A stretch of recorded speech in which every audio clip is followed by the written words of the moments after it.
الحمدللہ رب العالمین والعاقبۃ للمتقین والصلاۃ والسلام علی رسول الکریم اما بعد۔ معزز شرکائے کرام، عفت مآب بہنوں، السلام علیکم ورحمۃ اللہ وبرکاتہ۔ سب سے پہلے اللہ تعالیٰ کا لاکھ لاکھ شکر و احسان ہے کہ ہمیں ایک اہم عنوان کے تحت ایک تنظیم سے جڑنے، ایک تحریک سے جڑنے کی توفیق بخشی ہے، وابستہ کیا ہے، اور ایک اہم عنوان پہ سماعت کرنے کے لیے ہم اکٹھا ہوئے ہیں۔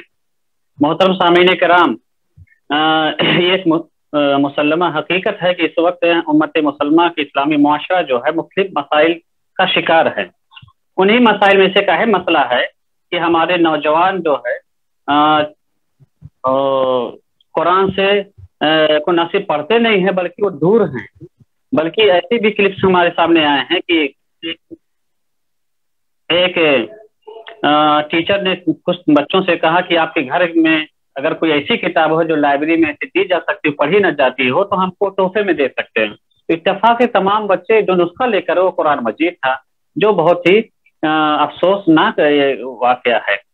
سوال یہ پیدا ہوتا کہ ہمارے پرانے زمانے بڑے بزرگ قرآن کی تلاوت کرتے تھے، جو پڑھ لیتے تھے، سمجھتے تھے، عام کرتے تھے۔ جتنی آیت ہے حدیث میں اس بات کی بلغوا عنی ولو آیا، ایک آیت سیکھ کر دوسروں کو پہنچائیں۔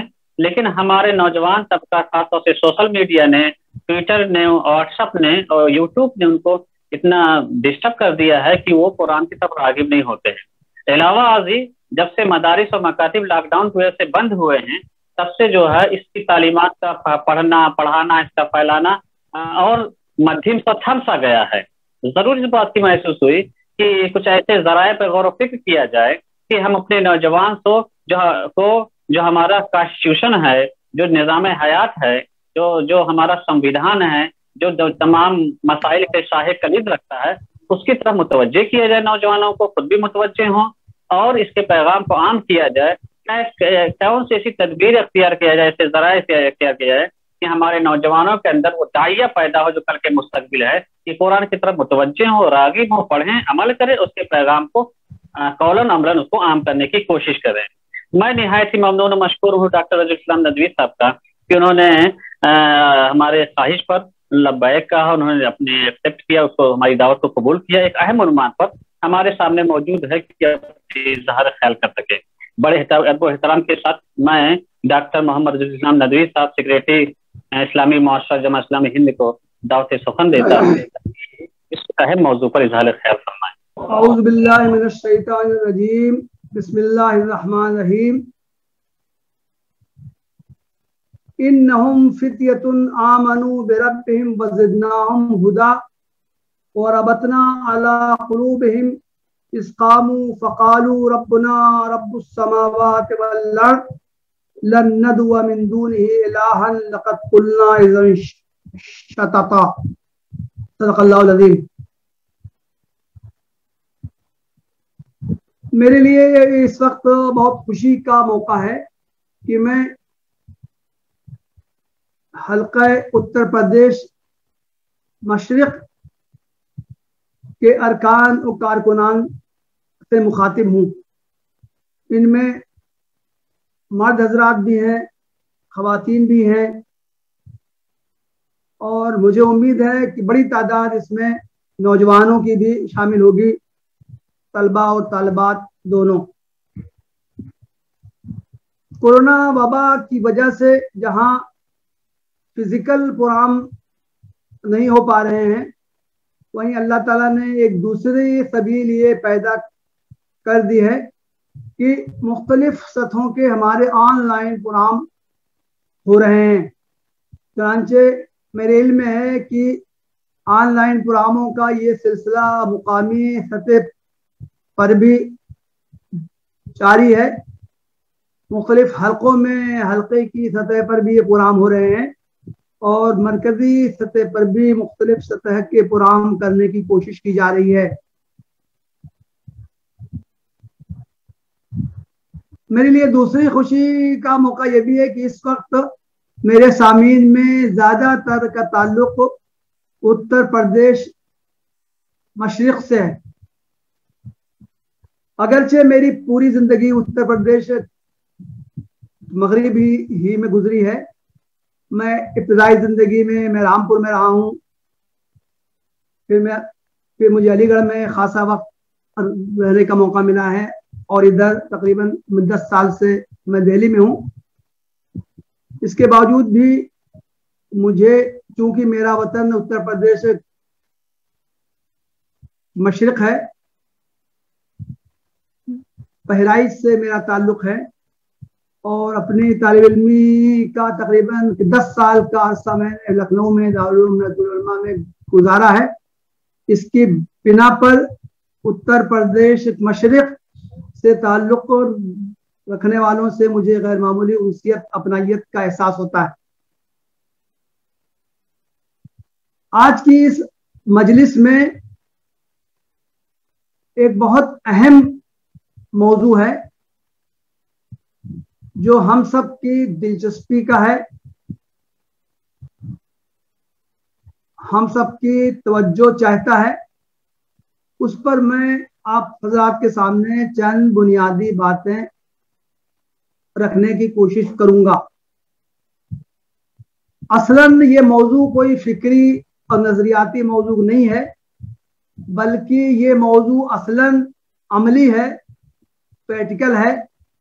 हमें से हर शख्स को गौर करना है कि हम नौजवानों को कुरान मजीद से कैसे करीब करें। तो चंद इस मौजू पर चंद बुनियादी बातें मैं आप हजरात के सामने अर्ज करूंगा और उसके बाद इंशाअल्लाह सवालात और जवाबात का मौका होगा, तो मैं उसके जरिए भी कुछ बातों की वजाहत की कोशिश में करूंगा और अगर मुमकिन हो तो आखिर में आप हजरात की तरफ से भी अगर मुख्तसरन कुछ तजावीज़ और मशवरे आए तो भी बेहतर होगा।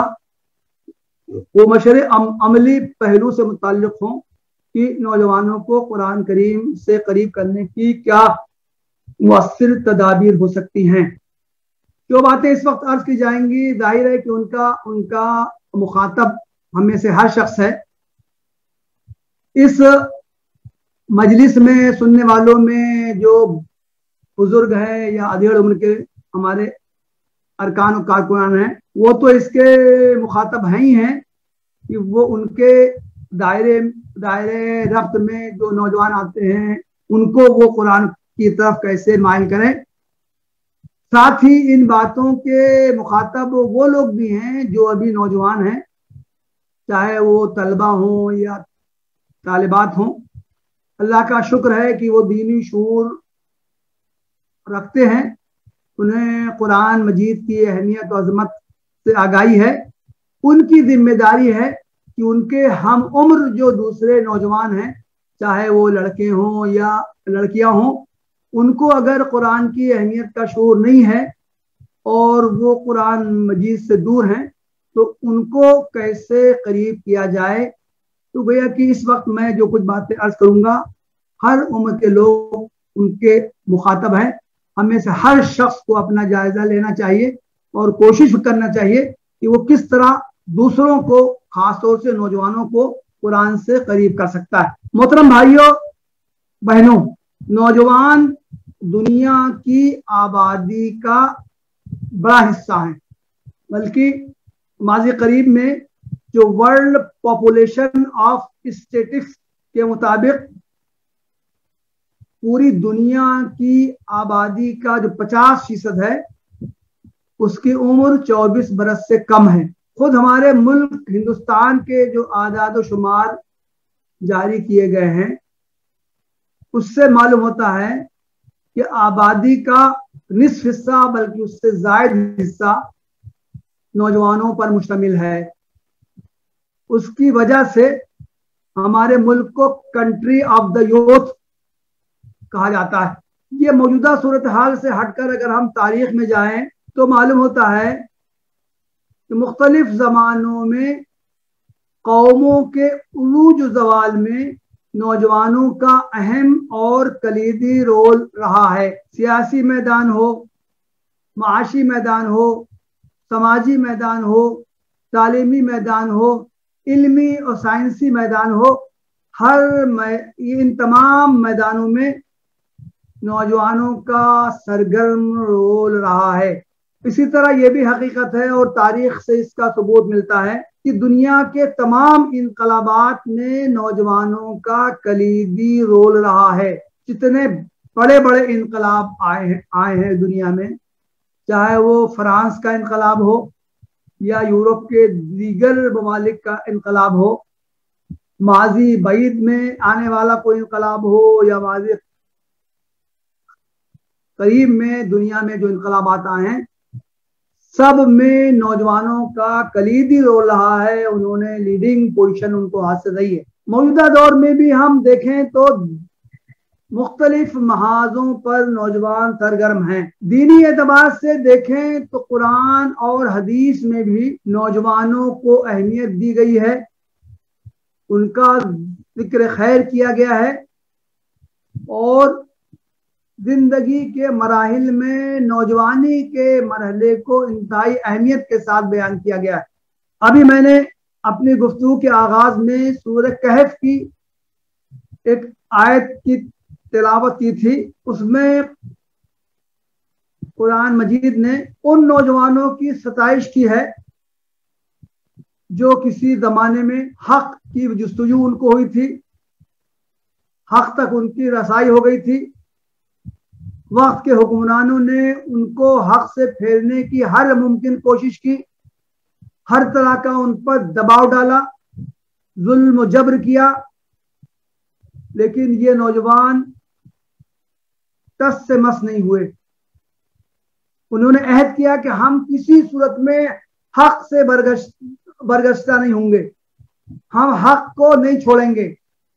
उन्होंने अल्लाह ताला से दुआ की कि अल्लाह ताला तो हमें सब्र अता कर, हमें इस्तिकामत अता कर। इन नौजवानों ने अपने ऐश और आराम की जिंदगी को तज दिया, छोड़ दिया और जब उनको ये अंदाजा हुआ कि अब शायद उनका हक पर कायम रहना उनके लिए मुमकिन नहीं होगा, तो उन्होंने आबादी को छोड़ दिया और जाकर एक गार में उन्होंने पनाह ली। सूरह कहफ में तफसील से उन नौजवानों का तस्करा किया गया है और उनकी मदह सताइश की गई है। इसी तरह कुरान ने एक दूसरी मिसाल हजरत मूसा अलैहिस्सलाम की कौम के नौजवानों की दी है। हजरत मूसा अलैहिस्सलाम और फिरौन के वाक़यात कुरान करीम में तफसील से बयान किए गए हैं। फिरौन के मजालिम बनी इसराइल पर कई सौ साल तक जारी रहे। अल्लाह ताला ने उनको नजात देने के लिए हजरत मूसा अलैहिस्सलाम को मबूस किया। कई सौ साल की गुलामी के नतीजे में हजरत मूसा अलैहिस्सलाम की कौम के ज्यादातर लोगों ने तनासानी का मुजाहरा किया, वो घबराए, परेशान हुए। हजरत मूसा अलैहिस्सलाम की दावत का शरह सदर के साथ वो साथ देने पर आमादा नहीं हुए। लेकिन हजरत मूसा अलैहिस्सलाम की कौम ही में कुछ नौजवान थे जिन्होंने आगे बढ़कर उनकी दावत पर लब्बैक कहा और उनके मंसूबे के मुताबिक उन्होंने अमल किया। कुरान करीम ने उनका तस्करा मदह सताइश के अंदाज में किया है। अल्लाह ताला का इरशाद है, फमा आमन लिमूसा इल्ला ज़ुर्रिय्यतुम मिन कौमिही अला खौफिन मिन फिरौन व मलाइहिम अन यफ्तिनहुम व इन्न फिरौन लआलिन फिल अर्ज़ व इन्नहु लमिनल मुस्रिफीन। फिरौन बड़ा सरकश था, वो बड़ा हद से गुजर जाने वालों में से था। फिरौन का खौफ बहुत शदीद था और फिरौन के जो हाली मौली थे, जो दरबारी थे, जो उसके दस्तराज थे, कभी अंदेशा था कि वो तरह तरह से सताएंगे। इसके बावजूद भी हजरत मूसा अलैहिस्सलाम की कौम की एक ज़ुर्रियत उन पर ईमान ले आई। ज़ुर्रियत आल औलाद को कहते हैं, लेकिन कि मुफस्सिरीन ने लिखा है कि यहाँ ज़ुर्रियत से मुराद वो नौजवान हैं जो हजरत मूसा अलैहिस्सलाम की दावत पर जिन्होंने लब्बैक कहा था। हदीस में भी मुख्तलिफ हवालों से नौजवानी का तस्करा है। दो हदीसें मैं पेश करूंगा। ایک حدیث میں ہے کہ اللہ کے رسول صلی اللہ علیہ وسلم نے فرمایا لا تزول قدم ابن آدم حتی یسأل عن خمس، بنی آدم کے پیر روز قیامت اس وقت تک گھٹس سے مس نہیں ہوں گے جب تک کہ اس سے 5 چیزوں کے بارے میں سوال نہیں کر لیا جائے گا۔ اس نے اپنی عمر کہاں گزاری، خاص طور سے اس نے اپنی جوانی کے زمانے میں کیا کیا کام کیا، اس نے مال کہاں کمایا اور مال کہاں خرچ کیا، اور اس نے جو کچھ علم حاصل کیا اس پر کہاں تک عمل کیا۔ میں جب کل اس حدیث کا میں مطالعہ کر رہا تھا تو میرے ذہن میں ایک بات آئی کہ اس حدیث میں جو 5 چیزیں بیان کی گئی ہیں ان میں سے 4 کا تعلق خاص طور سے جوانی کی عمر سے۔ پہلی بات جو حدیث سے معلوم ہوتی ہے کہ آدمی سے پوچھا جائے گا کہ اس نے عمر کہاں گزاری، لیکن بعد میں جو اور 4 چیزوں کے بارے میں اس سے بات کچھ ہوگی ان سب کا تعلق جوانی سے۔ اس سے پوچھا جائے گا کہ اس نے اپنی جوانی کے ایام میں اس کی کیا سرگرمیاں رہیں، اس سے پوچھا جائے گا کہ اس نے مال کہاں سے کمایا۔ مال کمانا بھی عام طور سے جوانی ہی کے زمانے میں ہوتا ہے، بچپن یا بڑھاپا اس کا تعلق مال کمانے سے نہیں ہوتا ہے۔ مال اس نے خرچ کہاں کیا، مال خرچ کرنے کا تعلق بھی عموماً جوانی سے ہوتا ہے، اور اسی طرح عمل کا بھی تعلق انسان کی جوانی کی عمر ہی سے ہوتا ہے۔ تو گیا کہ ہم یہ کہہ سکتے ہیں کہ قیامت میں جو ہر شخص سے جب بات پوچھ کی جائے گی دنیا کے کاموں کے بارے میں تو بیشتر کاموں کا تعلق اس زمانے سے ہوگا جو اس کی جوانی سے متعلق ہوں گے۔ اسی طرح ایک حدیث میں ہے کہ اللہ کے رسول صلی اللہ علیہ وسلم نے ارشاد فرمایا اغتنم خمسا قبل خمس، 5 چیزوں سے پہلے 5 چیزوں کو غنیمت جانو۔ ان میں ایک چیز بھی بیان کی شبابک قبل حرمک، اپنے بڑھاپے سے پہلے اپنی جوانی کو غنیمت جانو۔ محترم بھائیوں اور بہنوں، اس تفصیل سے ہم اندازہ لگا سکتے ہیں کہ دینی اعتبار سے بھی جوانوں کو قدر کی نگاہ سے دیکھا گیا ہے اور جوانی کی بھی اہمیت بیان کی گئی ہے، اور سماجی اعتبار سے بھی، تہذیبی اعتبار سے بھی، معاشرتی اعتبار سے بھی ہم دیکھیں تو نوجوان جو ہیں وہ سماج میں ایک اہم ترین مقام رکھتے ہیں۔ محترم بھائیوں اور بہنوں، ہم اپنے ملک کی صورتحال کا جائزہ لیں۔ میں نے بتایا کہ ملک کی آبادی کا بہت بڑا حصہ نوجوانوں پر مشتمل ہے۔ ان نوجوانوں کی اکثریت کا کیا حال ہے؟ اگر یہ کہا جائے تو غلط نہیں ہوگا کہ نوجوانوں کی اکثریت اپنے مقصد زندگی سے ناواقف ہے۔ وہ زندگی کا مقصد کیا ہے، اسے کیوں پیدا کیا گیا ہے؟ نوجوانوں کی بہت بڑی تعداد اسلامی تعلیمات سے ناواقف ہے، وہ اپنا کیریئر بنانے کے لیے فکر مند ہیں۔ تعلیم کا مقصد صرف اور صرف پیسہ کمانا رہ گیا ہے، کس طرح زیادہ سے زیادہ دولت حاصل کی جائے، آسائش زندگی فراہم کی جائے، مال و دولت کے ڈھیر فراہم کیے جائیں، کوٹھی بینک بیلنس وغیرہ ہو۔ نوجوانوں کی اکثریت بس انہی چیزوں کے بارے میں اس کو فکر رہتی ہے۔ علامہ اقبال نے بہت درد بھرے انداز میں کہا تھا، وہ علم نہیں زہر ہے احرار کے حق میں، جس علم کا حاصل ہو جہاں میں دو کفے جو۔ نوجوانوں کی اکثریت اخلاقی تربیت سے محروم ہے۔ انٹرنیٹ نے بے حیائی اور عریانیت کے دروازے چوپٹ کھول دیے ہیں۔ یہ جو باتیں عرض کی گئی ہیں اس کا تعلق یوں تو ملک کے تمام نوجوانوں سے ہے، مذہب، فرقہ اور گروہ سے بالا تر ہو کر نوجوان کسی بھی مذہب سے تعلق رکھتے ہوں، ان کی اکثریت کا حال یہی ہے۔ لیکن یہ دیکھ کر افسوس ہوتا ہے کہ مسلم نوجوانوں کا بھی حال کچھ اس سے زیادہ مختلف نہیں ہے۔ مسلم نوجوانوں کی بھی بہت بڑی تعداد ایسی ہے جو اپنے مقصد زندگی سے ناواقف ہے۔ مسلم نوجوانوں کی بہت بڑی تعداد ایسی ہے جن کو اپنے دین کا صحیح شعور نہیں ہے۔ مسلم نوجوانوں کی بہت بڑی تعداد ایسی ہے جو صرف اور صرف کسب معاش کے لیے پریشان ہے، زیادہ سے زیادہ پیسے کمانا جس کا مطمع نظر ہے۔ اور اسی طرح مسلم نوجوانوں کی خاصی تعداد ایسی ہے جو انتہا پسندی اور جذباتیت کا شکار ہے. منصوبہ بندی کا فقدان نظر آتا ہے. فوری رد عمل کا مظاہرہ کرتے ہیں بے سمجھے بوجھے.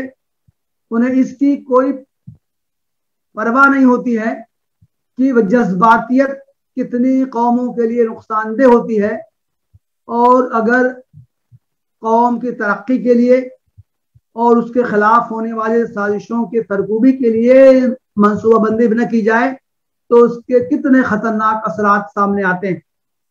اس لیے نوجوانوں کی صلاحیتوں سے فائدہ اٹھانے کے لیے ان کی تربیت بہت ضروری ہے. محترم بھائیوں اور بہنوں، ہمیں جائزہ لینا چاہیے کہ قرآن مجید کے بارے میں مسلم نوجوانوں کا کیا تصور ہے.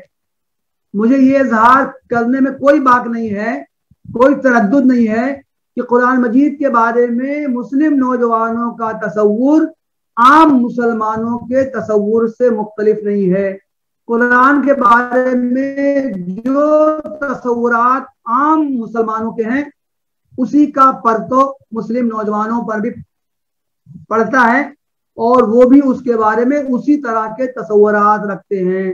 ان کا ایک تصور یہ ہے کہ قرآن مسلمانوں کی مذہبی کتاب ہے جیسے دیگر مذاہب کے ماننے والوں کی مذہبی کتابیں ہیں. یہود کی مذہبی کتاب تورات ہے، نصارہ کی مذہبی کتاب انجیل ہے.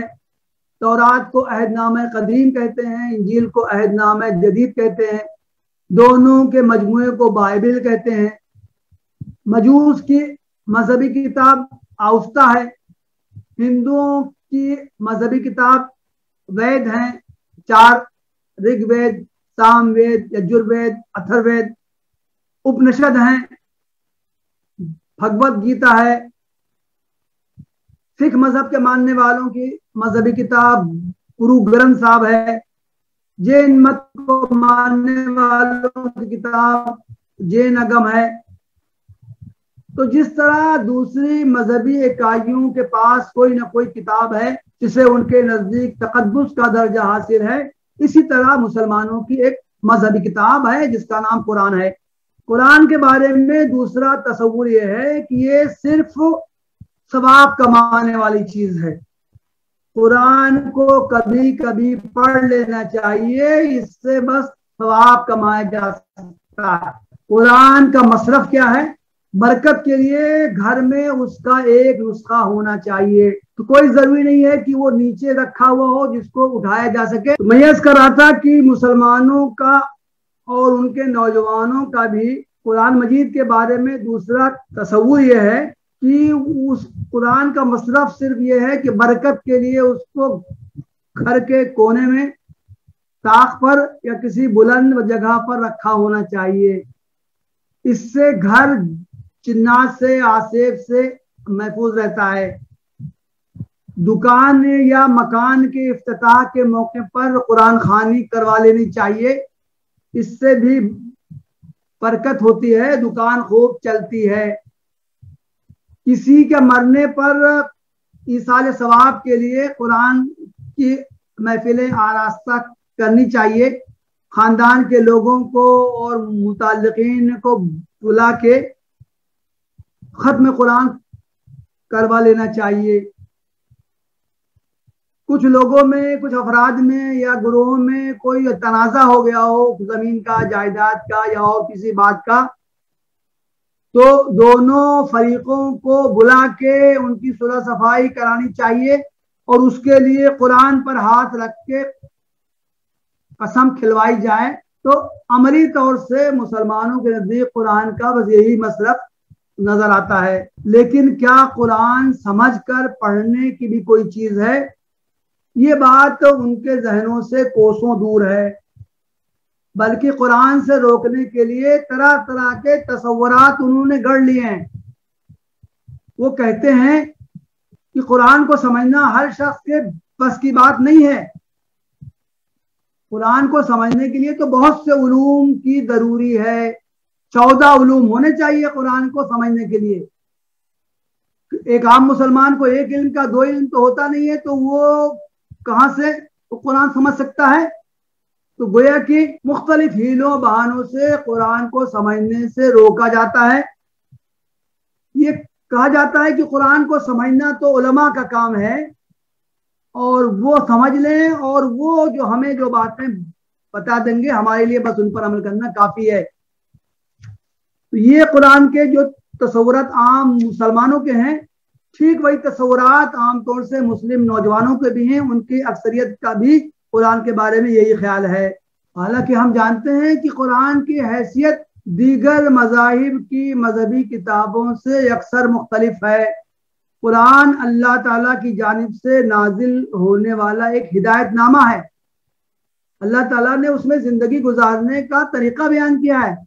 پیدائش سے لے کے وفات تک انسان زندگی کے جن مراحل سے گزرتا ہے، ان مراحل میں اس کو کیا کیا کرنا چاہیے، کس طرح زندگی گزارنی چاہیے، اس کے تعلقات اپنے اہل خانہ کے ساتھ کیسے ہوں، اس کے تعلقات خاندان کے لوگوں کے ساتھ کیسے ہوں، اس کے تعلقات کاروباری لوگوں کے ساتھ کیسے ہوں، اس کے تعلقات رشتہ داروں کے ساتھ کیسے ہوں، اس کے تعلقات جب بازار میں کیسے ہوں، اس کے تعلقات اپنے اس کے اقتصادی معاملات میں اس کی سرگرمیاں کیسے ہوں، سیاسی معاملات میں اس کا سلوک کیا ہو۔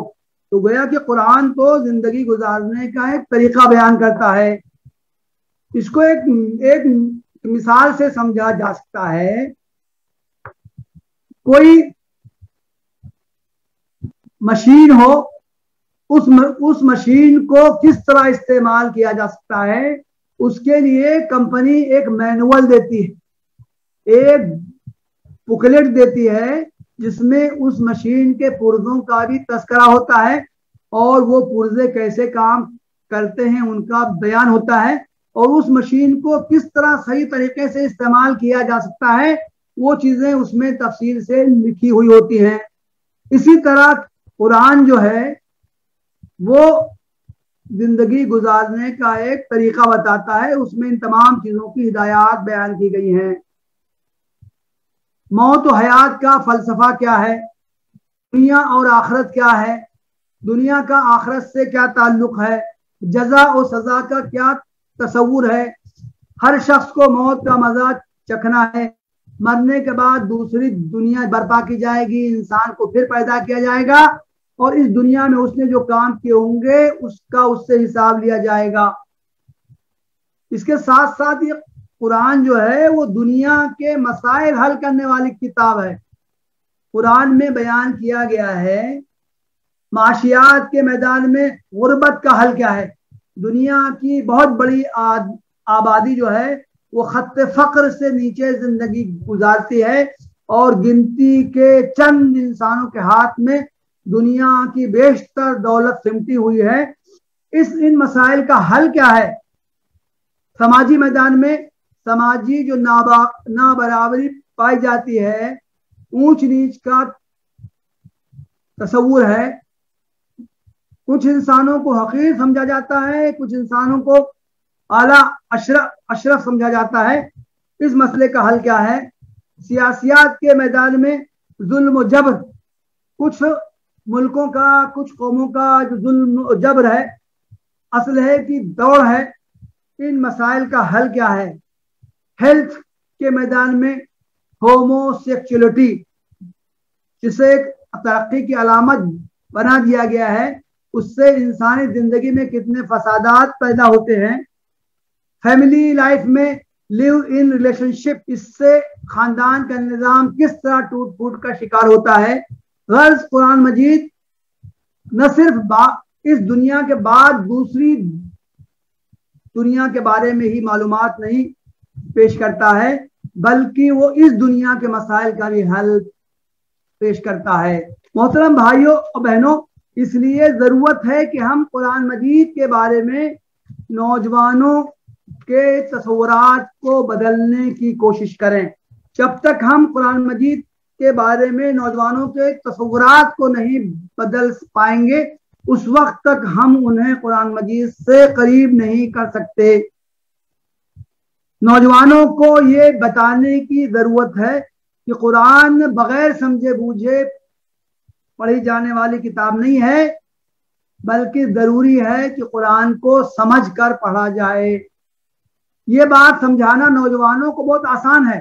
नौजवान जिस उम्र में होते हैं वो कोई ना कोई कोर्स कर रहे होते हैं, उनका ताल्लुक स्कूली मरहले के बाद कॉलेज में से ताल्लुक होता है, यूनिवर्सिटी से होता है, वो कोई ना कोई उलूम हासिल कर रहे होते हैं। नौजवानों से पूछना चाहिए कि क्या दुनिया की कोई एक किताब भी है जिसे बगैर समझे बूझे पढ़ा जाता है?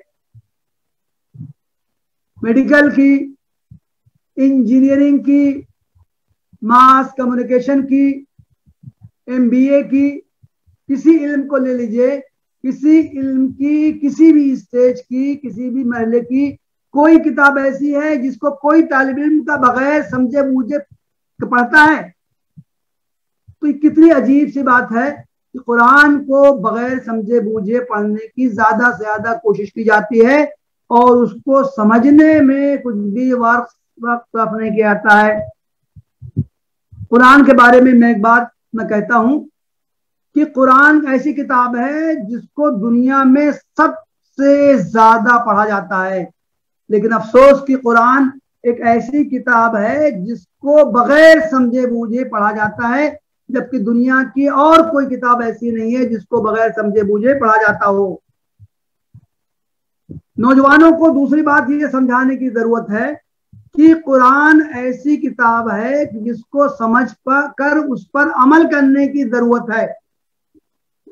कुरान को सिर्फ समझ लेना काफी नहीं है। हम जानते हैं कि दीगर मज़ाहिब के लोग जो हैं वो बहुत से कुरान को बहुत ज्यादा समझते हैं, बल्कि शायद हम में से मुसलमानों में से भी बहुत से लोगों से ज्यादा वो समझते हों। मुस्तशरीकीन ने कुरान पर गैर मामूली मेहनत की है, बेशुमार किताबें उन्होंने लिखी हैं, लेकिन जाहिर है कि उनकी जिंदगियां अमल से खाली हैं। उन्होंने कुरान को अमल करने के लिए पढ़ा ही नहीं है। उन्होंने तो कुरान को पढ़ा है उसमें खामियां निकालने के लिए, उसको अल्लाह ताला की किताब ये नहीं है ये साबित करने के लिए और मुसलमानों को उससे दूर करने के लिए। तो नौजवानों को दूसरी बात ये बताने की जरूरत है कि कुरान का सिर्फ समझना काफी नहीं है, बल्कि उस पर अमल भी मतलूब है। और तीसरी चीज नौजवानों को यह समझाने की जरूरत है कि खुद इस पर अमल करना काफी नहीं है, बल्कि जरूरत है कि हम उसकी तालीमात को आम करने की कोशिश करें। हम अपने कॉलेज के साथियों में, यूनिवर्सिटी के दोस्तों में, हम जहां उठते बैठते हैं उन तालीमात का हम चर्चा करें। हम कुरानी तालीमात को समझें, उस पर अमल करें, अपनी जिंदगियों में उनको नाफिज करें और उन बातों को अपने दूसरे मुताल्लिकीन तक पहुंचाएं। जरूरत है कि नौजवानों के सामने कुरान का एक जिंदा किताब होने की हैसियत से तारुफ कराया जाए। ये बताया जाए कि कुरान कोई ऐसी नहीं है कि 1400 साल पहले की एक किताब है, उसकी हैसियत सिर्फ एक मुकद्दस किताब की है, मजहबी किताब की है, उससे अटैचमेंट बस जाहिर करने के लिए काफी है कि उसको कभी कभी उसकी खानगी कर ली जाए। नहीं, बल्कि कुरान एक जिंदा किताब है जो वक्त के सुलगते हुए मसाइल को हल करता है। इस ताल्लुक से मैं एक किताब के मुतालिक मशवरा दूंगा। मोहतरमा सुमैया रमजान की एक किताब है कुरान पर अमल। असलन ये किताब अरबी ज़बान में लिखी गई थी, इसका उर्दू तर्जुमा मरकजी मकतबा इस्लामी से शाया हुआ है। हमें से हर शख्स को इस किताब का मुताला करना चाहिए। ये बहुत मुअस्सिर किताब है। चंद खवातीन ने ये अज़्म किया कि वो इज्तिमाई मुताला कुरान का वह करेंगे और उससे जो बातें मालूम होंगी उसको अपनी जिंदगी में नाफिज करने की कोशिश करेंगे। तो इन खवातीन ने अपने तजर्बात बयान किए हैं। कुरान की फला आयत में ये बात कही गई है, उस पर जब मैंने अमल करने की कोशिश की तो मुझे ये परेशानी हुई, उस परेशानी को मैंने इस तरह हल किया। तो गया कि कुरान पर अमल के उन्होंने अपने तजर्बात बयान किए हैं। गैर मामूली तौर से ये किताब मौसर किताब है। ये कुरान से आदमी के ताल्लुक में इजाफा करने वाली है। मोहतरम भाइयों और बहनों, अपनी गुफ्तगू के आखिरी हिस्से में मैं ये अर्ज करना चाहता हूँ, जो मेरा असल मौजू था, कि नौजवानों में कुरान मजीद से कैसे दिलचस्पी पैदा की जाए। इस सिलसिले में एक बात मैं अर्ज कर दूं कि हर नौजवान की नफ्सियात अलग होती है, उसकी दिलचस्पी अलग होती है। तो मुताल्लिकीन की जिम्मेदारी है, वालिदैन की या सरपरस्तों की जिम्मेदारी है कि वो अपने बच्चों, अपने घर में रहने वाले नौजवानों की दिलचस्पी को देखते हुए ऐसे ज़राए इख्तियार करें जिससे कि उनका कुरान मजीद से अटैचमेंट बढ़े। मैं बतौर मिसाल चंद बातों की तरफ रहनुमाई इस वक्त मैं करूंगा। एक चीज यह है कि क़िसस कुरान के जरिए बच्चों को कुरान से करीब किया जाए। इब्तदाई उम्र में बच्चों को कहानी से कुछ दिलचस्पी होती है, यह सस्पेंस उनके अंदर होता है, कहानी से, किस्सों से, वाकयात से वो दिलचस्पी होती है। ऐसी किताबें वो बड़े शौक से पढ़ते हैं। तो बच्चों के लिए ऐसी किताबें फराहम की जाएं जिनमें कि कुरानी किस्से बयान किए गए हों। मुझे याद है जनाब अबू सलीम अब्दुल हई साहब की एक किताब ग़ालिबन है कुरानी किस्से के नाम से। इसी तरह मायल खैराबादी साहब ने भी पुरानी वाकयात को बुनियाद बना के कहानियां लिखी हैं। हाथी वाले, इसमें उन्होंने असहाब फील के वाक़े का तस्करा किया है। मछली वाले, हजरत यूनुस अलैहिस्सलाम का वाक़या उन्होंने बयान किया है। बाग वाले, अस्हाबुल जन्ना का तस्करा एक आया है ग़ालिबन सूरह अल क़मर में या किसी सूरत में। किश्ती वाले, हजरत नूह अलैहिस्सलाम उनकी कौम का वाक़या बयान किया गया है। ऊँटनी वाले, हजरत सालेह अलैहिस्सलाम और उनकी कौम का वाक़या बयान किया गया है। तो इस तरह की किताबें जो क़िससुल कुरान पर मबनी हों, इब्तिदा में ऐसी किताबें बच्चों के मुताले में लानी चाहिए। इसी तरह कुछ ऑडियोज और वीडियोज से भी इस मामले में फायदा उठाया जा सकता है। मिसाल के तौर से मेरे इल्म में है कि कुछ लोगों ने कुरानी मुकामात के वीडियोज तैयार किए हैं। कुरान करीम में जिन कदीम कौमों का तस्करा है, जिन मुकामात का बयान है, जिसे हम अर्जुल कुरान से ताबीर करते हैं, उन मकामात के वीडियोज वो तैयार किए हैं। उन मकामात पर वो गए हैं, उसकी उन्होंने वीडियोग्राफी की है। ये चीजें भी बच्चों में शौक पैदा करने वाली होती हैं, उनको वो ज़ौक शौक से वो देखते हैं। तो इब्तिदाई मरहले में ऐसी मुख्तलिफ किताबों से बच्चों में दिलचस्पी पैदा की जा सकती है। दूसरी चीज है कुरान क्विज की किताबें। मुख्तसर की किताबें मुतअद्दिद ऐसी तैयार की गई हैं, मालूमात कुरान या ऐसी जैसे नाम से मुतअद्दिद किताबें पाई जाती हैं जिनमें क्विज के अंदाज से कुरान की मालूमात को मुंतकिल किया गया है। तो कुछ बच्चों में क्विज की दिलचस्पी पाई जाती है, तो बहुत तो ऐसे शौक से ऐसी किताबों को पढ़ते हैं जिनमें कि सवाल और जवाब के अंदाज में मालूमात फराहम की गई हैं। तो कुरान क्विज की किताबें भी बच्चों को फराहम की जाएं। एक हम तदबीर ये अख्तियार कर सकते हैं कि कुरान पढ़ने के साथ साथ कुरान सुनने की भी आदत बच्चों में डालें। चुनांचे मशहूर कारियों की तिलावत के बहुत से ऐप और रिकॉर्डिंग्स मौजूद हैं, बल्कि कुछ रिकॉर्डिंग्स ऐसी भी हैं जिनमें कि हर आयत के बाद उसका उर्दू या मुकामी जबान में तर्जुमा होता है। हम बच्चों को ऐसे ऐप भी फराहम करें। कुरान को पढ़ना तो बाइस सवाब ही है, बल्कि हदीस से मालूम होता है कि कुरान सुनने की भी हमें कोशिश करनी चाहिए। कुरान सुनने से खुद हमारा कुरान पढ़ने का अंदाज दुरुस्त होगा, तलफ्फुज सही होगा। अल्लाह के रसूल सल्लल्लाहु अलैहि वसल्लम से भी साबित है कि आप बात सहाबा से ख्वाहिश करते थे कि तुम कुरान पढ़ो, मैं सुनूंगा। तो ऐसे बच्चों को ऑडियोज फराहम किए जाएं, एप्स उनको फराहम किए जाएं जिनमें कि कुरान की रिकॉर्डिंग मौजूद हो और उसके साथ साथ तिलावत के साथ साथ और तर्जुमा भी उसमें हो। एक कुरान का मौजू है कुरान और साइंस, ये भी नौजवानों की दिलचस्पी का मौजू होता है। नौजवान उम्र के जिस मरहले में होते हैं वो बॉटनी, जोलॉजी, फिजिक्स, केमिस्ट्री और दूसरे जदीद उलूम का मुताला करते हैं।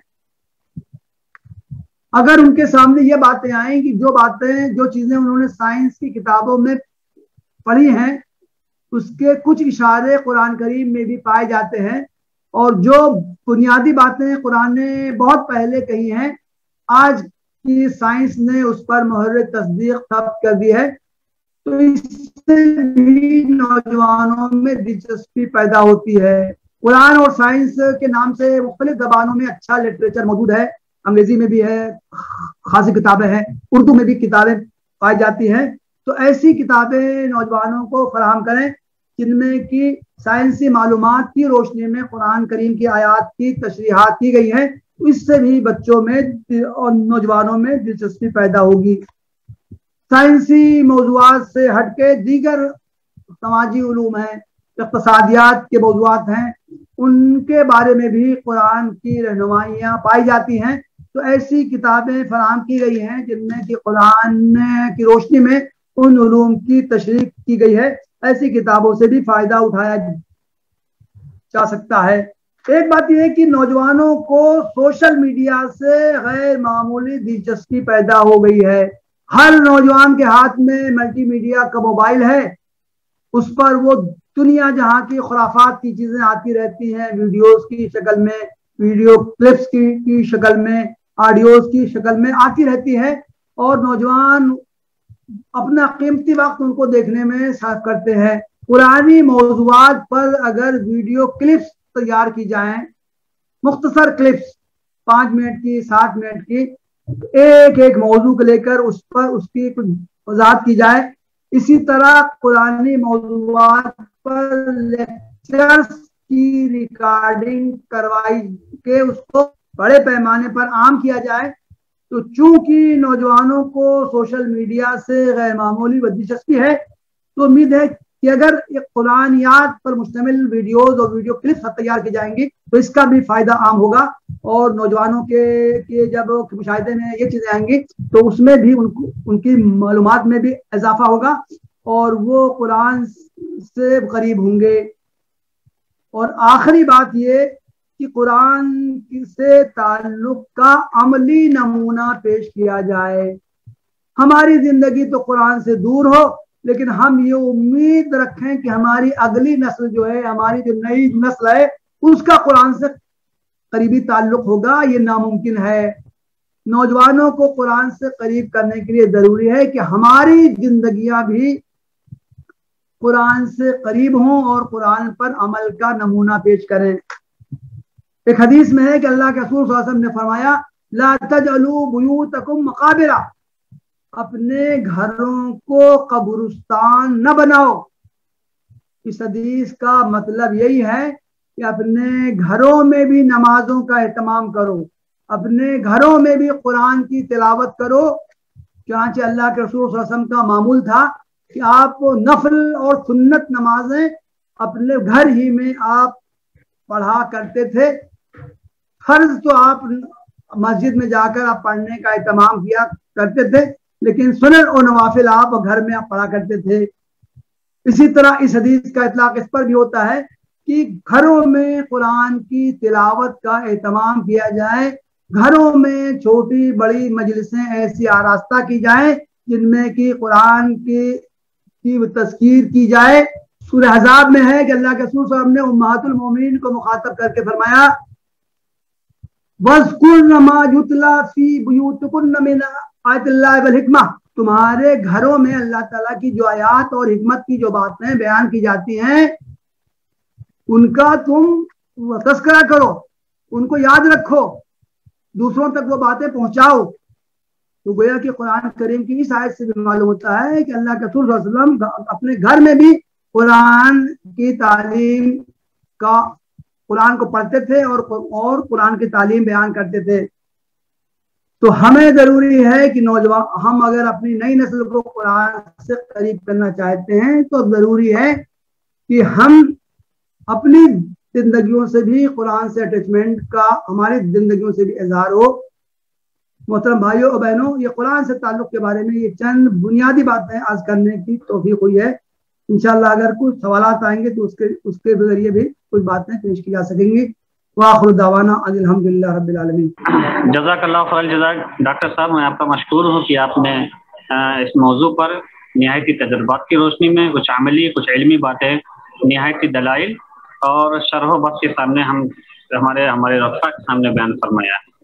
अब चूंकि वक्त थोड़ा सा ज़्यादा नहीं हुआ है, लेकिन यह है कि इसी कदर ज़्यादा हो गया है, तो हम सामीन से ऐलान करते हैं, उनसे गुजारिश करते हैं कि अगर उनके जहन में किसी तरह का कोई सवाल हो तो अपना कमेंट बॉक्स में लिखें, ताकि उन्हीं को हम अनम्यूट कर सकें। बसूरत दीगर थोड़ा मसाइल पैदा होंगे। एक सवाल आया है किसी की तरफ से, क्या है कि जो लोग कुरान पढ़ना डॉक्टर साहब नहीं जानते हैं, उनको कुरान से रगबत कैसे पैदा करें और कैसे जो है क्या, जिसने कभी कुरान तर्जुमा नहीं पढ़ा या समझा, उसको समझने के लिए कैसे शुरुआत करे, वो इब्तिदा कैसे करे कुरान को समझे, जिसने कभी कुरान से छुआ ही नहीं, पढ़ा ही नहीं। उनका एक सवाल है। देखिए, पहली जरूरत है कि ऐसे नौजवानों को ये बताया जाए कि कुरान है क्या। जब तक उनको ये नहीं मालूम होगा कि कुरान है क्या, तब तक उनको कुरान से कुर्बत कैसे पैदा होगी। बताया जाए कि कुरान कोई ऐसी किताब नहीं है जिसको बरकत के लिए पढ़ना चाहिए, बल्कि कुरान तो एक रहनुमा किताब है। हम जिंदगी कैसे गुजारें उसका हमें कुरान से तरीका मालूम होगा। अगर हम ये बात बयान करने में कामयाब हो गए तो जरूर हर नौजवान के दिमाग में आएगा कि मैं जिंदगी कैसे गुजारूं, उसको मुझे कुरान से सीखना है। अगर किसी को कुरान पढ़ना आता ही नहीं है तो उसके लिए मैंने अर्ज किया कि पहले उसका आगाज हम कुरान सुनाने से करें। उससे हम कहें कि मुख्तलिफ ऐप्स ऐसे हैं, रिकॉर्डिंग ऐसी है जिससे वो कुरान सुने। कुरान से सुनकर तो छोटी सूरतें कुरान की याद भी हो जाएंगी, और ऐसे रिकॉर्डिंग भी पाई जाती हैं जिनमें कुरान की तिलावत के साथ साथ उनके तर्जुमे भी मौजूद हैं। तो गया उसके तर्जुमे से भी वो इस्तेफादा करेगा। तो जिन नौजवानों को कुरान पढ़ना ही नहीं आता है, जाहिर है कि वो कुरान सुनकर किसी हद तक तो वो तलाफी अपनी उसकी हासिल कर सकते हैं। जज़ाकल्लाह डॉक्टर साहब, आपने सवाल का सरोबर से जवाब दिया। हम तमाम शुरका से गुजारिश करते हैं, अगर उनके जहन में किसी तरह का कोई सवाल हो तो डॉक्टर साहब का नंबर मेरे पास है, कभी भी आप उनसे रब्ता करके उनसे टाइम लेके कुछ इश्कालात दूर हो सकते हैं। अलावा भी डॉक्टर साहब की बेशुमार किताबें, उससे आप इस्तेफादा करते रहिए। फिर डॉक्टर साहब की मुसलसल रसाइल और मसाइल के हवाले से ज़िंदगी नौ में उनके बहुत से सवालात के जवाब आते रहते हैं। आप उनसे पूछ भी सकते हैं, उससे कुछ सवाल के जवाब दे भी सकते हैं। आप क्या सवाल है डॉक्टर साहब? एक सवाल का और जवाब मतलब है, उसके बाद प्रोग्राम का इख्तिताम करेंगे। एक शख्स का कहना है कि हम कुरान को समझे ही नहीं तो कुरान को पढ़ें। कुरान क्यों पढ़ें? कुरान को समझ ही नहीं रहे हैं तो कुरान को क्यों पढ़ें, है ना। और एक उसी से मिलकर जुलता एक सवाल है, नौजवानों में कुरान की तालीम कैसे दी जाए? थोड़ा सा रहनुमाई 2-3 मिनट में मतलब है। पहला सवाल यह है कि वो कुरान हम समझ नहीं रहे हैं तो कुरान को क्यों पढ़ें, और दूसरा है नौजवानों में कुरान की तालीम कैसे दी जाए। इसकी बहुत सारी बातें आपकी आ चुकी हैं, लेकिन फिर भी रहनुमाई फरमा दीजिए। देखिए, मोटी सी मिसाल है, हमारे पास कोई एक खत आए, एक आदमी को अंग्रेजी आती ही नहीं है और मुल्क के सदर या वजीर आजम की तरफ से उसके पास अंग्रेजी में एक लिखा हुआ खत आता है। उस वक्त उसका रवैया क्या होगा? क्या वो उस खत को लपेट के रख लेगा कि मुझे अंग्रेजी आती नहीं है इसलिए मुझे इससे पढ़ने की जरूरत नहीं है, लाजमन उसका रिएक्शन ये होगा कि वो किसी अंग्रेजी जानने वाले के पास जाएगा और ये उससे कहेगा कि ये इसको पढ़ के बताओ इसमें क्या लिखा हुआ है। हो सकता है कि मेरे लिए कोई ऑर्डर आया हो सकता है कि मेरे लिए किसी इनाम का ऐलान किया गया हो सकता है मेरे लिए कुछ रकम मंजूर हुई हो। तो महज जबान का न जानना ये उज़्र नहीं है कि हमको कुरान को पढ़ने की जरूरत नहीं है। अगर हमारे जहन में ये बात बैठ जाए कि कुरान अल्लाह ताला का एक हिदायतनामा है जो उसने हमारे पास भेजा है, तो अगर हमें वो जबान नहीं आती है जो कुरान की जबान है तो लाजमन हम समझने की कोशिश करेंगे किसी दूसरी जबान के जरिए। जाहिर है कि कुरान के तराजिम बहुत से मौजूद हैं, आदमी उससे अगर समझना चाहता है कि कुरान में क्या क्या लिखा है, क्या हुक्म दिया गया है, किन बातों से रोका गया है, तो लाजमन वो कुरान के तराजिम के जरिए वो बातें जान सकता है। नौजवानों को कुरान की तालीम कैसे दी जाए, तो मेरी गुफ्तगू का आखिरी हिस्सा इसी से मुताल्लिक था। हम नौजवानों की दिलचस्पी को देखते हुए उनको कुरान से करीब कर सकते हैं, कुरान की तालीमात तक उनको पहुंचा सकते हैं। उनको उनके किस उम्र के मरहले में हैं उसको देखते हुए हम मुख्तसर किताबें को पहले दें। मैंने बताया कि किस्से कहानी से शुरू करें। बुनियादी तालीमात की किताब में कुरानी तालीमात के नाम से कई किताबें मौजूद हैं, मुख्तसर किताबें भी मौजूद हैं, कुरानी क्विज पर किताबें मौजूद हैं, साइंसी उलूम के मौजू पर कुरान की रोशनी में किताबें लिखी गई है, ऑडियो वीडियो, जो भी नौजवान आजकल की नई नस्ल को जो भी चीजें अट्रैक्ट करती हैं उनमें हम पुरानी तालीमात पर चीजें पाई जाती हैं, लेक्चर्स पाए जाते हैं, किताबें पाई जाती हैं, रिकॉर्डिंग्स पाई जाती हैं, वीडियोस पाए जाते हैं। ये इन चीजों को नौजवानों को फराहम करके हम कुरान की तालीमात से उनको आगाही दे सकते हैं। जी अस्सलाम वालेकुम, जज़ाकल्लाह खैर। डॉक्टर साहब ने बहुत सरोबत के साथ और तफसीली के साथ तमाम सवालात का जवाब दिया। अब टाइम चूंकि खत्म हो रहा है, बस एक दो ऐलान है। जिनके जो शुरका अगर उनके वाबस्तगान से मुताल्लिकीन इस प्रोग्राम में किसी वजह से शरीक नहीं हो सके हैं तो JIH UP ईस्ट के फेसबुक पर वो मौजूद है, मौलाना पूरी तकरीर मौजूद है, उससे इस्तेफादा करते हैं। बस इस गुजारिश के साथ उसको शेयर करेंगे, अपने कमेंट भी लिखेंगे ताकि इसकी इफादा आम हो सके और इसका कन्फिगरेशन बढ़ता रहे। दूसरा ऐलान है, अगला प्रोग्राम 8 जून को इंशाअल्लाह मगरिब के बाद यानी 7:30 बजे होगा। मौलाना मोहम्मद इलियास फलाही साहब मोमिन अमीर हल्का रहेगा, उनका उन्वान है क़यादत इस्लामी तालीमात की रोशनी में। उसमें इन नुकात पर रोशनी डालेंगे मौलाना कि हम हर जगह पर कहीं ना कहीं जिम्मेदार है, अपनी जिम्मेदारियों को कुरानी तालीमात की रोशनी में क्या हमारी जिम्मेदारी बनती है उसको अदा कैसे किया जाए। मैं फिर एक बार डॉक्टर मोहम्मद रशीद इस्लाम नदवी साहब, सेक्रेटरी इस्लामी मुअस्ससा इस्लामी हिंद का, अपनी तरफ से, तमाम हल्के की तरफ से और हल्के के अरकान कारकुनान वाबस्तान की तरफ से शुक्रिया अदा करते हैं और उम्मीद करते हैं कि आइंदा भी हमें अपने इल्मी ज़रफ़ निगाही से फ़ायदा पहुँचाते रहेंगे। जज़ाकल्लाह खैर जज़ाए। अल्लाह ताला से दुआ, अल्लाह ताला हमें इस प्रोग्राम की अफादियत को आम फरमाए। अल्लाहुम्मा इन्ना नसअलुका बिअन्नका अंतल्लाह ला इलाहा इल्ला अंता अल-अहद वस-समदुल लज़ी लम यलिद व लम यूलद। अल्लाहुम्मा इन्ना नसअलुकल अफ़्व वल मुआफ़ाता फ़िद दुनिया वल आखिरह। सुब्हानल्लाह अला खल्क़ि मुहम्मद व आलिहि व सहबिहि ज़ुर्रिय्यति व अजमईन बिरहमतिक या अरहमर राहिमीन। प्रोग्राम के इख्तिताम का ऐलान किया जाता है। जज़ाकल्लाह खैर जज़ाए।